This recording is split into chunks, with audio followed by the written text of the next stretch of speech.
नमस्ते। आज हमारे पास जो दस्तावेज है वो भारत में सोने में निवेश के एक कह सकते बिल्कुल नए तरीके पर रोशनी डालते हैं। हाँ, गोल्ड एक्सचेंज और इलेक्ट्रॉनिक गोल्ड रिसीट्स यानी ईजीआरस। बिल्कुल। तो आज का हमारा मकसद यही समझना है कि आखिर ये गोल्ड एक्सचेंज है क्या, इसकी जरूरत क्यों पड़ी और एक निवेशक के तौर पर ये ईजीआरस काम कैसे करते हैं। और हम ये भी देखेंगे कि जो पुराने तरीके हैं जैसे सॉवरेन गोल्ड बॉन्ड्स, एसजीबीज, हाँ। और गोल्ड ईटीएफ्स, उनके मुकाबले ये कितना अलग है। तो चलिए इस विषय की गहराई में उतरते हैं। ये बहुत जरूरी विषय है क्योंकि भारत दुनिया में सोने का दूसरा सबसे बड़ा उपभोक्ता है। यहाँ आप मानिए सालाना 800-900 टन सोने की मांग रहती है। 800 से 900 टन? हाँ, लेकिन इतनी बड़ी मांग के बावजूद हमारा जो घरेलू बाजार था वो कई चुनौतियों से जूझ रहा था। जैसे सोने की क्वालिटी का भरोसा ना होना, सही है। कीमतों में पारदर्शिता की कमी और बाजार का बहुत बिखरा हुआ होना। जब आप कहते हैं बिखरा हुआ बाजार या पारदर्शिता की कमी, तो इसका एक आम खरीदार के लिए क्या मतलब था? मतलब डे टू डे में वो उसे कैसे महसूस करता था? इसका मतलब ये था कि दिल्ली के चांदनी चौक में सोने का भाव मुंबई के जवेरी बाजार से अलग हो सकता था। अच्छा। इतना ही नहीं, एक ही शहर में दो अलग अलग जौहरियों के दाम में भी फर्क होता था। एक आम ग्राहक के पास ये जानने का कोई स्टैंडर्ड तरीका नहीं था कि उसे सही दाम मिल रहा है या नहीं। और जो सोना वो खरीद रही है उसकी शुद्धता की गारंटी क्या है? बिल्कुल, गोल्ड एक्सचेंज इसी एक देश एक दाम के सपने को पूरा करने की एक कोशिश है। अच्छा, तो ये जो हमारे दस्तावेजों में बार बार transparent domestic spot price discovery का जिक्र है, उसका मतलब यही हुआ कि अब पूरे देश में सोने का एक ही दाम होगा? लगभग हाँ। देखिए, जब हजारों खरीदार और बेचने वाले एक ही प्लेटफॉर्म पर आते हैं, यानी एक्सचेंज पर। हाँ एक्सचेंज पर, तो मांग और आपूर्ति के आधार पर एक पारदर्शी और लाइव कीमत बनती है, ठीक शेयर बाजार की तरह। इससे मनमानी कीमतें खत्म हो जाती हैं। वैसे आपको एक भरोसेमंद स्पॉट प्राइस मिलता है जो उस वक्त सोने का असली दाम होता है। चलिए, तो इस सिस्टम की बुनियाद को समझते हैं। ये इलेक्ट्रॉनिक गोल्ड रिसीट या ईजीआर असल में है क्या? क्या ये सिर्फ सोने का एक डिजिटल टुकड़ा है? एक तरह से हाँ, लेकिन ये उससे कहीं ज्यादा है। ईजीआर एक ऐसा इंस्ट्रूमेंट है जो रजिस्टर्ड वॉल्ट्स में रखे गए असली फिजिकल सोने को रिप्रेजेंट करता है। अच्छा। और इसे बाकायदा सिक्योरिटीज कॉन्ट्रैक्ट्स रेगुलेशन एक्ट के तहत सिक्योरिटीज का दर्जा दिया गया है। तो ये लीगल है? बिल्कुल। आसान भाषा में आप ऐसे सोने की एक डिजिटल रसीद समझ सकते हैं जिससे आप अपने डीमैट अकाउंट में शेयरों की तरह ही खरीद और बेच सकते हैं। अच्छा, तो ये वैसे ही है जैसे डीमैट अकाउंट में हमारे शेयर्स रखे होते हैं, वो भी तो एक डिजिटल रिप्रेजेंटेशन ही है किसी कंपनी में हमारी हिस्सेदारी का? हमारे पास है। बिल्कुल। यहाँ एक बहुत मजेदार बात है। अगर किसी के पास ईजीआर है तो उसके पास क्या क्या विकल्प होते हैं? क्या वो उसे हमेशा डिजिटल ही रख सकता है या उसे असली सोने में बदल भी सकता है? इसके कुछ खास फीचर्स हैं जो इसे बहुत फ्लेक्सिबल बनाते हैं। पहला तो है परपेचुअल वैलिडिटी। परपेचुअल वैलिडिटी मतलब ईजीआर की कोई एक्सपायरी डेट नहीं है। आप इसे जब तक चाहें अपनी डीमैट अकाउंट में रख सकते हैं। कोई 5-10 साल का चक्कर नहीं है। और दूसरा, जो शायद सबसे अहम है, दूसरा और सबसे जरूरी फीचर है conversion to physical gold. EGR holder जब चाहे अपनी ईजीआरस को सरेंडर करके वॉल्ट से असली सोना निकाल सकता है। वाह! यही चीज इसे कई दूसरे डिजिटल गोल्ड प्रोडक्ट से अलग करती है। ये सिर्फ स्क्रीन पर एक नंबर नहीं है, इसके पीछे असली सोना है जिसे आप हाथ में ले सकते हैं। ये तो कमाल है। लेकिन दस्तावेज बताते हैं कि इस सिस्टम को और भी कुशल बनाने के लिए दो और कॉन्सेप्ट्स हैं, फंजिबिलिटी और इंटरऑपरेबिलिटी। ये सुनने में भारी लगते हैं, लेकिन इनका मतलब क्या है? जरूर, और ये इस सिस्टम की एफिशिएंसी के लिए बहुत जरूरी है। फंजिबिलिटी का मतलब है कि आपका ईजीआर किसी खास सोने की सिल्ली या बार से जुड़ा नहीं है। अच्छा, मतलब वो किसी यूनिक बार से नहीं जुड़ा है। हाँ, मान लीजिए आपने 10 ग्राम का एक ईजीआर खरीदा। जब आप डिलीवरी लेने जाएंगे तो आपको उसी 10 ग्राम की प्यूरिटी और स्पेसिफिकेशन का कोई भी सोना मिल सकता है।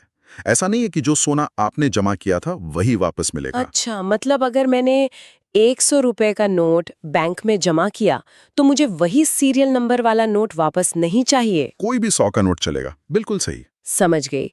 और इंटरऑपरेबिलिटी? इंटरऑपरेबिलिटी का मतलब है कि अगर आपने सोना मुंबई के एक वॉल्ट में जमा किया है, हाँ, तो आप उसे दिल्ली में मौजूद उसी या किसी दूसरे वॉल्ट मैनेजर के वॉल्ट से भी निकाल सकते हैं, बशर्ते वहां उस स्पेसिफिकेशन का सोना उपलब्ध हो।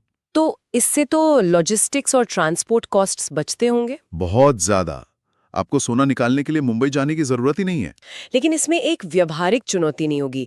क्या होगा अगर मैंने सोना मुंबई में जमा किया और दिल्ली में निकालना चाहती हूँ, पर दिल्ली के वॉल्ट में उस प्योरिटी का सोना उपलब्ध ही ना हो, तब क्या होगा? ये एक बहुत अच्छा सवाल है। ऐसी स्थिति में आपको डिलीवरी नहीं मिलेगी और आपको इंतजार करना होगा। इसीलिए इंटरऑपरेबिलिटी इस शर्त पर काम करती है कि डेस्टिनेशन वॉल्ट में सोना अवेलेबल हो। लेकिन जैसे जैसे ये सिस्टम बड़ा होगा और वॉल्ट्स का नेटवर्क फैलेगा, ये समस्याएं कम होती जाएंगी। ये सारा सोना वॉल्ट्स में रखा जाता है और इन्हें वॉल्ट मैनेजर्स चलाते हैं। इन पर तो बहुत बड़ी जिम्मेदारी होगी, सोने की सुरक्षा, प्योरिटी, सब कुछ। बिल्कुल। वॉल्ट मैनेजर इस पूरे इकोसिस्टम की रीढ़ हैं। इसीलिए सेबी इन्हें एक इंटरमीडिएरी के तौर पर रेगुलेट करती है। अच्छा। इनके लिए कुछ सख्त नियम हैं। पहली शर्त ये कि वो भारत में रजिस्टर्ड एक कंपनी होनी चाहिए और दूसरा, उसकी कम से कम 50 करोड़ रुपए की नेटवर्थ होनी चाहिए। 50 करोड़ की नेटवर्थ, ये एक बड़ा एंट्री बैरियर है, ताकि सिर्फ सीरियस और फाइनेंशियली स्ट्रांग कंपनियां ही इस बिजनेस में आएं। एकदम। मतलब ये वॉल्ट मैनेजर सिर्फ एक गोदाम का मालिक नहीं है, बल्कि एक फाइनेंशियल इंस्टीट्यूशन की तरह काम कर रहा है, जिस पर सेबी की नजर है।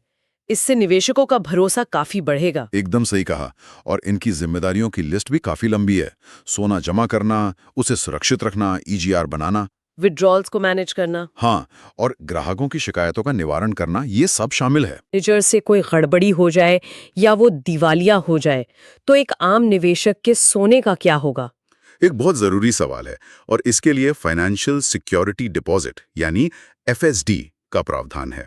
एफएसडी? हाँ, हर वॉल्ट मैनेजर को एनएसडीएल या सीडीएसएल, जो भारत की 2 डिपॉजिटरीज हैं, उनमें से किसी एक के पास एफएसडी रखना अनिवार्य है। कितना एफएसडी? दस्तावेजों में लिखा है कम से कम 10 लाख रुपए।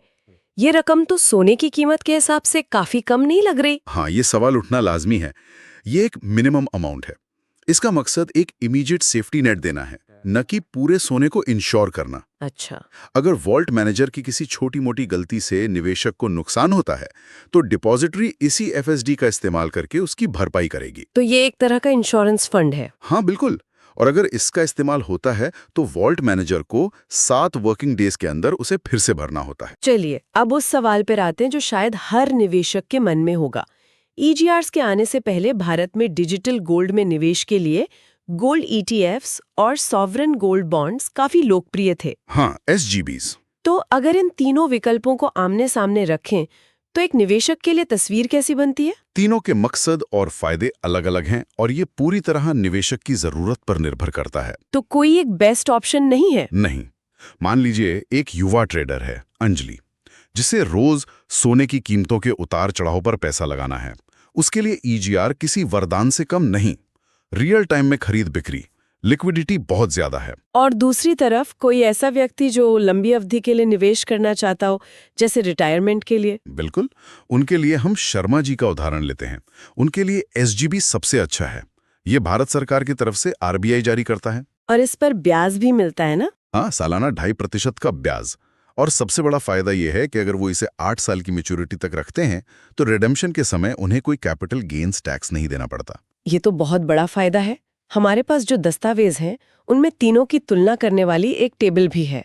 चलिए उसके मुख्य बिंदुओं पर नजर डालते हैं। सबसे पहले बात करते हैं रेगुलेटर की। हाँ, मुख्य अंतर यहीं से शुरू होते हैं। ईजीआर और गोल्ड ईटीएफ को सेबी रेगुलेट करती है क्योंकि ये एक्सचेंज पे ट्रेड होती हैं। और एसजीबी को? एसजीबी को आरबीआई रेगुलेट करता है क्योंकि ये एक गवर्नमेंट सिक्योरिटी है। दूसरा और सबसे बड़ा अंतर, जैसा आपने बताया, ब्याज। सिर्फ एसजीबी पर 2.5% का निश्चित ब्याज मिलता है। सही। ईजीआर और ईटीएफ पर कोई ब्याज नहीं है। इनका रिटर्न सिर्फ सोने की कीमत में उतार चढ़ाव से आता है। अब आते हैं लिक्विडिटी पर, यानी कितनी आसानी से इन्हें कैश में बदला जा सकता है। यहाँ अंजलि यानी हमारे ट्रेडर के लिए ईजीआर और गोल्ड ईटीएफ बाजी मार ले जाते हैं। इनकी लिक्विडिटी बहुत ज्यादा होती है, मतलब बाजार के समय कभी भी खरीद बेच सकते हैं। बिल्कुल। एसजीबी की लिक्विडिटी कम है, हालांकि उन्हें एक्सचेंज पर ट्रेड किया जा सकता है, पर वहां वॉल्यूम बहुत कम होता है। और अवधि के लिहाज से भी बड़ा फर्क है। टेनर, ईजीआर और गोल्ड ईटीएफ की कोई मैच्योरिटी डेट नहीं, ये परपेचुअल है। हाँ, आप इन्हें जिंदगी भर रख सकते हैं, जबकि एसजीबी की अवधि 8 साल है, जिसमें 5 साल बाद निकलने का विकल्प मिलता है। और आखिरी और सबसे जरूरी पॉइंट निवेशकों के लिए, कैपिटल गेन्स टैक्स। एसजीबी पर, जैसा हमने कहा, मैच्योरिटी पर कोई कैपिटल गेन्स टैक्स नहीं। ये टैक्स बचाने के लिहाज से बहुत बड़ा फायदा है। और ईजीआर और गोल्ड ईटीएफ पर टैक्स का क्या हिसाब है? ईजीआर और गोल्ड ईटीएफ पर आपको मुनाफे पर कैपिटल गेन्स टैक्स देना पड़ता है। 3 साल से कम में बेचा तो शॉर्ट टर्म, जो आपकी इनकम स्लैब के हिसाब से लगेगा। और 3 साल के बाद? 3 साल बाद बेचा तो 20% का long term capital gains tax indexation benefit के साथ। तो टैक्स के मामले में लंबी अवधि के लिए एसजीबी का कोई मुकाबला नहीं है। तो कुल मिलाकर गोल्ड एक्सचेंज और ईजीआरएस भारत के सोने के बाजार को व्यवस्थित करने की दिशा में एक बड़ा कदम है। ये पारदर्शिता लाते हैं, क्वालिटी का भरोसा देते हैं और शेयरों जैसी लिक्विडिटी भी प्रदान करते हैं। बिल्कुल। यह उन निवेशकों या ट्रेडर्स के लिए एक बेहतरीन प्लेटफॉर्म है जो सोने की रियल टाइम कीमतों का फायदा उठाना चाहते हैं और फिजिकल डिलीवरी का विकल्प भी खुला रखना चाहते हैं। वहीं दूसरी ओर एसजीबीज उन लंबी अवधि के निवेशकों के लिए बेहतर है जिनका लक्ष्य 8-10 साल या उससे ज्यादा का है, जो ब्याज भी कमाना चाहते हैं और टैक्स में भी छूट चाहते हैं। और गोल्ड ईटीएफ इन दोनों के बीच में कहीं आता है। हाँ, एसजीबी से ज्यादा लिक्विड, लेकिन ईजीआर की तरह फिजिकल डिलीवरी का विकल्प इसमें उतना आसान नहीं होता। यह विश्लेषण बहुत ही साफ तरीके से बताता है कि कोई एक बेस्ट ऑप्शन नहीं है। यह पूरी तरह आपके निवेश के लक्ष्य, समय सीमा और लिक्विडिटी की जरूरत पर निर्भर करता है। आज की इस चर्चा के बाद एक सवाल मन में आ रहा है। हमने देखा कि ईजीआर्स सोने को एक हाई लिक्विडिटी एसेट बना रहे हैं जिसकी ट्रेडिंग स्टॉक्स की तरह हो सकती है। तो सोचने वाली बात यह है कि जब सोना, जिसे पारंपरिक रूप से एक स्थिर और सुरक्षित निवेश, एक सेफ हेवन एसेट माना जाता है, उसे इतनी तेजी से खरीदा बेचा जाएगा, तो क्या भविष्य में इससे सोने की कीमतों में स्थिरता बढ़ेगी या फिर अस्थिरता यानी वॉलेटिलिटी का एक नया दौर शुरू होगा?